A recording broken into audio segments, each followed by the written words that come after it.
Welcome in to Inside the Tornado. I'm your host, Chris Mangrum, and our guest today is the coach of King's cross country and track and field programs, Coach Brandon Ellis. Welcome in to the show. Yeah, thank you so much. Glad to have you join us today.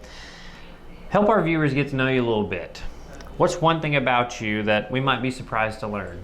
Yeah, so one of the random things that I kind of know is I actually know how to speak German. Okay. When I was in college, I had to take a few years of that for my degree, and so obviously in East Tennessee, I don't get to use it very much. Well, do you want to use it now? Can you give us a sentence? Oh boy, sprechen Sie Deutsch? No. I need to brush up. That's about as good as I got right now. So you participated in cross country and track and field at Milligan, just down the road, and had a successful career. Took a break from competition for a bit. Now you're here into coaching. Talk about the time in between your graduation and your time here. What did life look like for you then?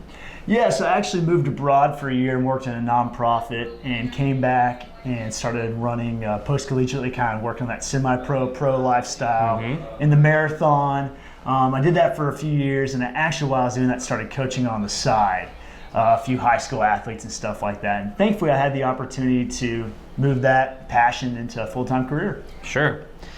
Now, you were an assistant here at King for 2 years before being named the interim head coach here recently.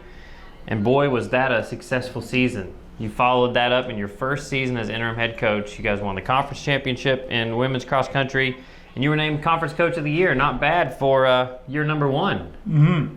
So how do you use that success from last year into this season? What I love about that is that's kind of set the standard for the women and the men as well. You know, the men the year before that have been runner-up. Yeah. So that success has kind of kept going on forward. You know, the girls we have in this year are really dedicated, super excited about that. The men come back strong after a good season of training over the summer. So, I mean, I think everybody's just excited to get out there and race. Sure. Now, as we enter the beginning of this cross-country season here in the fall, tell us one thing about each of the men and the women's programs that you're really excited about.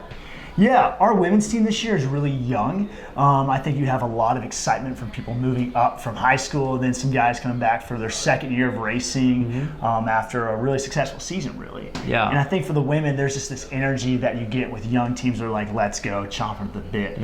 For the men, we got a lot of experience on that side, and I think that wisdom with racing in the college setting is going to pay dividends a lot. And they're healthy too. You know, that's something that I'm excited about coming into the season. So your cross-country season is underway. The next opportunity will take place on Friday, September 16th at Appalachian State over in Boone, North Carolina. And you can be sure to keep up with all the results of all of the cross-country meets this fall on kingtornado.com. Again, this is head coach Brandon Ellis. I'm Chris Mangrum, and this has been Inside the Tornado. We'll see you next time.